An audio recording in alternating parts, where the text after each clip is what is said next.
tinggal. Langsung saja kita berikan kepada caster kita, silahkan. Yo, thank you Rafalda, dan kita bakal langsung melihat di mana tingkat kemiringan pesawatnya sangat amat tidak adil. Benar Ada observatory yang sangat dekat dengan graveyard dan garisnya hanya setengah map aja. Bahkan ini kalau kita bisa lihat benar-benar gak rata, lebih banyak ke bagian atas map dan seharusnya tempat-tempat seperti Rim 6 Village, Yes. Mars Electric, Factory, bahkan Sentosa bisa jadi mungkin ya menurut gue pilihan yang bagus juga untuk melakukan looting yang cukup aman dan jauh dari tempat turun tim yang lain. Asal mereka memiliki mobility yang cukup cepat Benar. untuk masuk ke zona selanjutnya. Benar Nah, banget. kalau kita melihat dari segi kemiringan pesawat, ini bakal sedikit mempengaruhi zona yang akan muncul nantinya. Oh. Kemungkinan besar zonanya nggak bakal terlalu jauh dari garis yang udah ada, zona terakhirnya. Sebenarnya ini adalah satu hal yang menarik. Kenapa tadi Ya. gue mention Sentosa, Mars Electric Yes. juga Rim 6 bisa jadi tempat yang bagus. Beberapa waktu lalu, waktu di final grup kita pernah ngebahas bahwa zona sebenarnya nggak akan terlalu jauh dari Bima Sakti. Dan kalau misalkan lu bergerak dari bawah, ambil looting sekalipun pesawatnya dari atas, Yes. lu bakal tiba di tempat zona akhir yang sering muncul itu dengan persiapan yang cukup. Dan cukup dekat ke zona-zona selanjutnya maksudnya ya gitu ya. Yes. Oke, dan kalau kita lihat sendiri di sini beberapa kali gue coba pelajari masalah zona, dan kalau zonanya ada di kemiringan yang kurang wajar, biasanya zonanya itu bakal muncul di dekat situ juga. Zona Kemiringan yang terakhir. kurang wajar. Iya. Benar banget. Dan itu adalah yang terjadi di awal ronde ketiga ini. Tapi kita akan lihat juga bagaimana Lufre sudah berhasil mendapatkan satu korban, membuka permainan dengan sangat baik di ronde ketiga ya, dengan berhasil dapetin 2 kill kalau nggak salah. 2 poin eliminasi udah didapatkan tanpa kehilangan satu orang pun, bahkan tidak ada yang kenok. Walaupun mereka nggak memiliki resource yang cukup, cuman pergerakan dari mereka udah cukup jelas. Intensi mereka adalah agresif dan mereka langsung nggak ngasih musuhnya untuk kabur. Iya, bener banget. Lu lihat satu orang lagi di skeker dengan sangat bagus oleh Bang, tapi ternyata masih bisa lolos kah? Karena menurut gua tim yang tadi keker itu kabur adalah keputusan yang paling baik. Mereka Yes. di ronde ketiga ini terelimin. Oke. Oh, ternyata nggak bisa. Ternyata langsung nggak dipulangin bisa. gitu aja ya. Akhirnya orang tadi terbunuh, tapi masih menyisakan satu orang lagi seharusnya dari tim tadi karena belum ada tim yang tereliminasi. Betul. Dan ini nggak menutup kemungkinan jadi seorang lone survivor. Kita harus ingat di play-in sendiri ada lone survivor yang bisa buyah dari tim BSC Academy. Ya? Betul. Dan kita bisa ngelihat di sini gimana Dranix bakal bertemu dengan saudaranya sendiri. Udah ada tembakan dari sebelah kanan dan ini udah benar-benar mengunci pergerakan dari musuhnya. Harus lebih hati-hati lagi karena memang kalau dari segi formasi seharusnya Dranix, Evri Moharto dan kawan-kawan sudah menang. Iya, tapi kita lihat di sini gimana tadi Jodipan juga melakukan pergerakan untuk melakukan flanking ya. Bener-bener cepet responnya untuk membackup teman-temannya. Mereka tahu mereka kalah posisi dari lockdown untuk fight, tapi mereka bener-bener mau manfaatin gimana mereka menang posisi. Bener banget, dan sekarang kita lihat gimana Evil udah knock di situ, mau masih coba mungkin untuk ngebantu Evil, tapi udah ada satu lagi teman yang bisa melakukan backup, bakal di rush begitu aja. Mau masih dari sebelah kiri coba untuk nge-backup temennya, apakah berhasil? Apa yang akan dilakukan oleh Mau untuk bertahan, sementara kita lihat di sini Cikyo juga udah memastikan bahwa yang terkenok tadi gak bisa hidup lagi ya. Ini udah nggak bakal bisa kemana-mana, udah dikunci posisinya juga.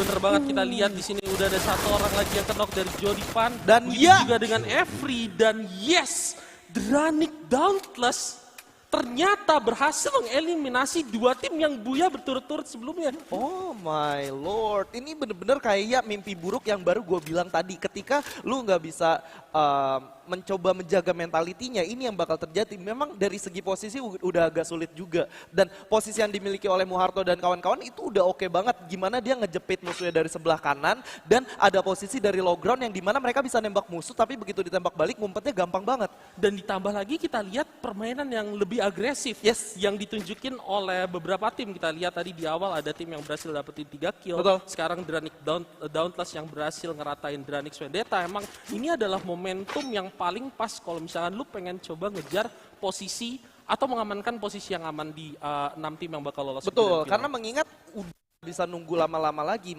karena round juga udah mulai bergerak terus, ini udah masuk ke round ketiga. Kalau emang nggak ada yang dirubah, ini bakal lebih sulit untuk untuk tim yang ada di posisi bottom line, maksud gue. Bener banget. Tapi ini ada satu hal yang cukup menarik yang masih pengen gue lihat, karena tadi lu sendiri bilang bahwa zonanya bakal gak jauh dari garis yang ada di atas. Betul. Kalau gue pribadi masih berpegang dengan perkataan lu juga bahwa zonanya mungkin masih di sekitar Clock Tower. Kita bakal lihat gimana posisinya nanti. Dan ini ada yang lucu, lu bisa lihat di map gimana Boss Esport ternyata ngikutin pergerakan dari Boom. Mereka sama-sama naik mobil dan diikutin tanpa ada yang turun. Iya, menarik ya. Karena mungkin dalam situasi kayak gini mereka coba untuk nyari tempat yang aman dulu, ya kan? Coba untuk nge-secure compound dan juga cari lootingan yang lebih baik lagi. Jadi mereka nggak memutuskan untuk saling melakukan fight kali ya. Iya, dan kita lihat sendiri di sini kalau dari Boss Esport itu benar-benar udah ngamanin posisi yang biasanya sering terjadi zona-zona kedua atau ketiga ada di daerah sana. Mereka langsung stay menggunakan mobilnya, ternyata dari sekian compound yang udah dimiliki, mereka udah coba stay di tempat yang sekiranya bakal ada di zona selanjutnya. Yes, dan ternyata kalau kita lihat dari garis pesawat tadi udah kelihatan zonanya dan mungkin ini bakal balik lagi ke sekitar Clock Tower. Betul. Kita nggak tahu, tapi kini udah ada Dranix yang tadi berhasil dapetin 4 kill dan menemukan Boss Esport. Lihat di sini Aimfoy ditembakin dari beberapa arah, tapi langsung insting kabur dan juga respon duel yang sangat bagus. Aimfoy bakal jadi ini ya sasaran tembak yang enak dari tim Dranix sepertinya karena dia jauh banget dari teman-temannya. Tapi di situ Ciki berhasil dikenok dan juga Everyday yang mungkin bakal mengalami nasib yang sama tapi ternyata enggak karena dia berhasil ngebunuh Cupai terlebih dahulu. Oke, udah ditembak oleh seorang Kojak di sana, udah sangat terkunci posisinya bakal di end. Begitu aja, tersisa 2 orang dari tim Dranix. Bener banget, dan kita lihat 2 orang dari tim Dranix yang tadi sebenarnya udah dapat keunggulan di awal, malah akhirnya dengan formasi yang dibuat oleh Boss Esport yang cukup menyebar tapi terfokus untuk mengajar para pemain Dranix yang coba untuk melakukan ending tadi, akhirnya menguntungkan Boss Esport sekarang. Betul, dan Kojak udah bakal langsung masuk ke depan, udah memegang shotgunnya. Ini artinya udah tanda perang untuk menghabisi musuhnya. Bener banget, karena kita lihat di situ 1 orang lagi udah berhasil di kill dan ternyata Boss Esport berhasil mengeliminasi Dranix. Yang berhasil mengeliminasi Dranix Vendetta. Betul. Iya. Tim yang berhasil mendapatkan Booyah 2 kali. Ini artinya kayak lu tuh bener-bener gak bisa nebak di play-ins ini bakal terjadi gameplay yang seperti apa. Dan ini artinya karma itu ada ya. Sementara kita lihat di sini ada Boss Academy yang juga bakal berhadapan dengan XCN. 2 pemain XCN udah terkenok di sana. Ini mungkin waktu yang tepat untuk ngeras maju ke depan karena 1 orang tadi juga udah maju. Yes, udah pada Muid di sini. Gak lihat-lihat kayaknya. Iya, bener banget. Udah ada hadiah yang disiapin ternyata. Tapi udah 1 orang juga dari XCN berhasil dihabisin. 3 orang masih ada di atas, 1 keadaan yang cukup sekarat. Ini adalah momentum yang bagus banget untuk maju ke depan. Ada suara-suara landmine. Dan udah ditembakin nampaknya. Ya. Ini bakal terkepung. Mungkin ini adalah kesempatan yang bagus juga XCN untuk keluar ya, karena para pemain Boss Academy juga ada di dalam, tapi kita lihat di sini ada perang juga di bawah dan udah ada pemain Boss juga yang terknockdown di sana. Oh, masih bisa survive, nampaknya bakal coba dilakukan healing. Bener banget, masih coba healing, peluang yang bagus juga, dan ini bakal dikasih itu aja oleh para pemain XCN dan juga Boss. Mereka bakalan clash di sini dan kita bakal lihat apa yang akan terjadi. Dan ternyata pertahanan dari tim XCN yang udah kehilangan 1 membernya masih kuat, bagus banget, dan akhirnya mereka bisa ngeratain tim Boss Academy. Menurut lo apa yang bikin Boss Academy sekalipun mereka menang jumlah tapi mereka kalah fight? Tadi ketika mereka memutuskan untuk naik, sebenarnya backup dari teman-temannya lama banget sih. 1 orang udah mutusin untuk masuk, tembakan pertama dengan shotgunnya udah connect, tapi supportnya itu udah nggak ada di belakang. Gue kayak nggak ngerti ngapain gitu. Kayak harusnya mereka udah bener-bener ditempel, kalau udah ditempel itu harusnya udah menjadi kemenangan mutlak sih, harusnya. Yes. Karena mengingat shotgun pertama yang ditembak oleh Muid udah masuk ke tubuh musuhnya. Ya, sekalipun memang keputusan yang tepat yang diambil, tapi timing dan pergerakan dari sebuah tim ya untuk bisa mengeksekusi hal itu menurut gue juga krusial banget, karena ternyata tadi XCN akhirnya berhasil melakukan defense dengan sangat bagus. Sementara di sini kalau menurut gue ada 1 pergerakan yang cukup unik dari Bagas. Ini adalah tim BSC yang tadi udah kehilangan 3 member, dan kita harus ingat di play-ins BSC Academy juga pernah mengalami hal yang ini. Waktu itu ada Azhar yang berhasil buyah ketika dia sendirian dan berhadapan dengan 6 orang yang lain ya. Apakah Bagas di sini akan melakukan hal tersebut? Karena kalau gue gak salah ingat, BSC waktu itu juga ngelakuin hal ini di ronde ketiga juga. Benar, dan dia benar-benar sempat dimakan oleh zona beberapa kali, tapi akhirnya bisa buya juga gitu. Ya, masih ada peluang yang bagus banget kalau menurut gue dari BSC, mengingat historis mereka pernah melakukan buya dari posisi yang kayak gini, tapi kita bakal fokus lagi ke tim Boom. Di sini adalah mereka ada di atas tower dan beberapa pemainnya ini kayak udah ngebagi. Menurut lo bagus gak sih ngebagi 2 tower kayak gini? Oke banget, apalagi mengingat kalau dari segi zona aja ada di posisi mereka. Tapi terkena kita lihat di sini Why Not langsung terkedok begitu aja. Benar-benar sniping yang bagus banget tadi dari Scar-L tim lawan ya. Iya, itu kayak udah enak banget dibagi 2 kalau misalkan zonanya ada di salah satu tempat mereka. Itu kayak bisa nge-cover teman-teman yang coba masuk ke dalam zona selanjutnya. Tapi kalau emang misalkan dua-duanya nggak ada, ini bakal bahaya buat mereka. Karena posisi turun dari tower sendiri itu cukup sulit sih.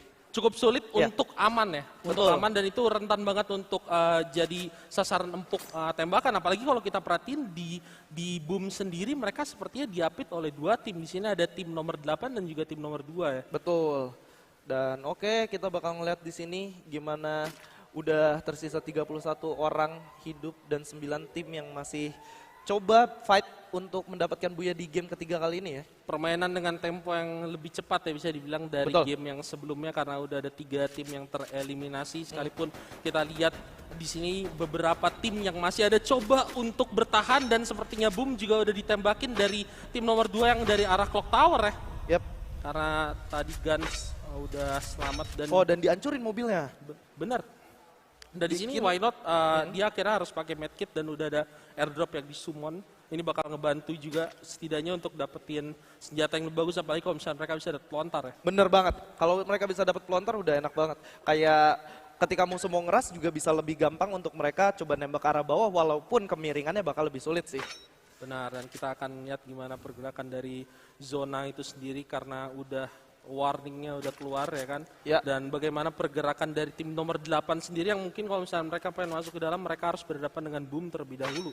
Harus berhadapan dengan Boom terlebih dahulu. Di lain sisi kita udah ngelihat gimana di dalam zona sendiri udah hampir semua tim tersisa BSC aja yang masih ada di luar zona dan kondisi penempatannya juga cukup berdekatan antara Boss, Star 8, Onyx dan juga XCN. Bener banget, tapi kita lihat di sini sebenarnya Bagas punya peluang yang cukup oke karena faktorinya bisa dibilang kosong ya. Faktorinya udah kosong ya. Oke. Dan ada tembakan juga ke arah bawah nampaknya. Bener banget nih adalah Cupai, bos e-sport maksud gue yang udah kehilangan seorang Cupai tadi. Dan sepertinya mereka udah mulai mengintai pemain yang ada di bawah ya. Udah di daerah bawah bakal coba untuk mundur nampaknya di sini. Tapi harus berhati-hati karena palanya di sana. Oh my I'm lord. boy. Dan lu lihat komit temannya ketika tahu satu udah kena down bakal langsung diras begitu Bener aja. banget. Ini bakal jadi posisi yang sulit banget bagi Aimboy dan juga Ngana. Sisa Kojak 1 orang. Tapi menurut gua Kojak di sini bakalan sulit banget untuk bantu temannya karena dia sendirian dan 4 orang dari Star 8 langsung maju ke arah mereka. Oke, dan Kojak memutuskan untuk kabur dengan mobilnya. Dia udah menyiapkan escape plan ketika pahitnya dia gagal mendapatkan tempat yang dia mau Iya. atau di kontes. Bener banget, dan ini kalau menurut gua satu decision making atau pengambilan keputusan yang cepat dan juga bagus dari seorang Kojak kayak setidaknya sekalipun kehilangan 3 orang masih ada placement point yang masih bisa di-secure sama dia. Iya, betul banget. Dan kita lihat di sini gimana Star 8 yang tadi seperti yang dibilang oleh Skyla gimana 1 orang udah berhasil di-knock dan mereka langsung komit untuk maju ke depan.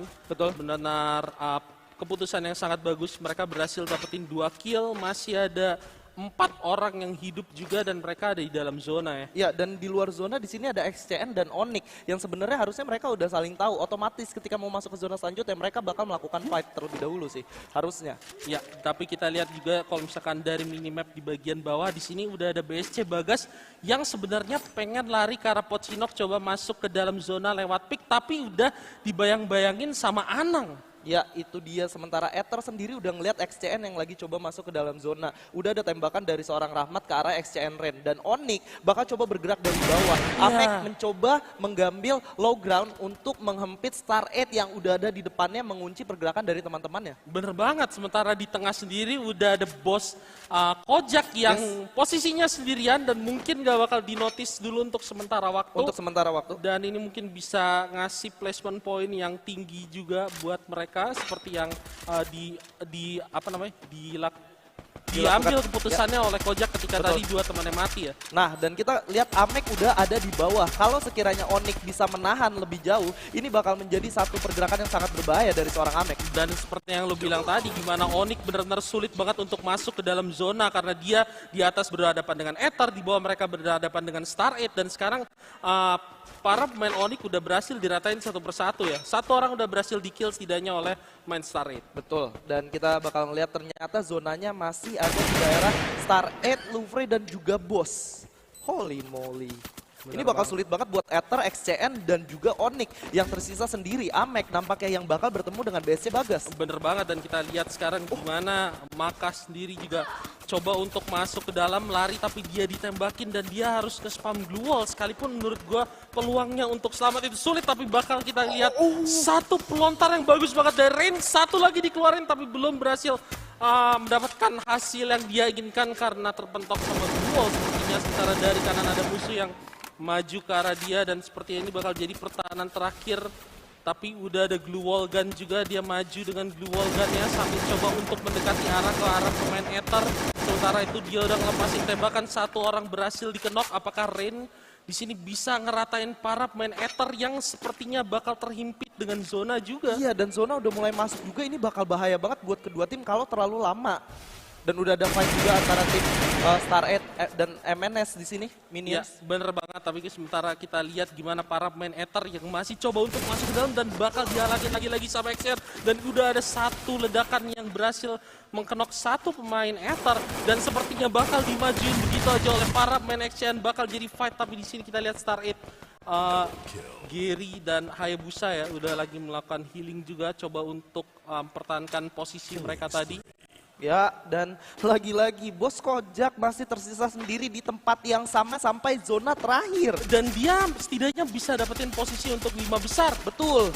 Dan ini masih terjadi fight lagi antara Star 8 yang tadi sebenarnya udah mendapatkan posisi yang enak, Ya. tapi bakal tergeser karena ada musuh yang bakal coba menghentikan mereka. Bener banget, dan kalau misalkan kita lihat sekarang, oke, Gary berhasil dapetin boom guns di situ, sementara Hayabusa sendiri coba untuk melakukan ini ya, pairing ke arah kanan, tapi satu orang berhasil diculik tadi dari para main Star 8 dan sekarang mereka coba untuk regroup terlebih dahulu, memikirkan cara untuk masuk ke dalam zona. Lagi-lagi kita ngebahas gimana Kojak yang kita lihat di minimapnya sendiri, dia udah cukup aman dan dia nggak ngelakuin apapun, ngejaga dirinya supaya nggak ternotis tim yang lain. Sementara itu kita lihat udah ada pelontar dikeluarin dari Louvre dan ternyata berhasil mendapatkan begitu banyak kill. Kojak juga berhasil knock seorang Star 8 Gary karena dia menemukan satu tim terlebih dahulu. Apakah kita lihat di sini Kojak bisa bertahan dan boom, berhasil dapetin kill. Mystic di situ bertahan dan boom juga tereliminasi. Star 8 Esports berhadapan dengan Kojak 2 lawan 1. Ini benar-benar akhir yang gak terprediksi mungkin dari banyak orang karena Kojak sendiri tadi tinggal seorang diri dan dia tadi masih ada 9 tim yang tersisa. Sekarang kita lihat gimana pertarungan antara Kojak dan para pemain Star 8. Kalau menurut gua Kojak udah nggak bakal keluar karena tahu kondisinya udah terjepit dan dia nggak bakal mau ngasih kill point atau kill eliminasi point gitu ya ke musuhnya. Ya, tapi kita lihat apakah itu yang akan dilakukan oleh Kojak atau mungkin dia pengen coba hal yang lain. Mungkin dia pengen coba untuk ngeratain 2 musuh sekaligus, kita nggak tahu. Nampaknya enggak. Enggak, karena dia udah healing dan ini bakal jadi kemenangan untuk Star 8 dengan eliminasi seperti yang lu bilang. Yes, dan congratulations Buya for Star 8 Esports finally.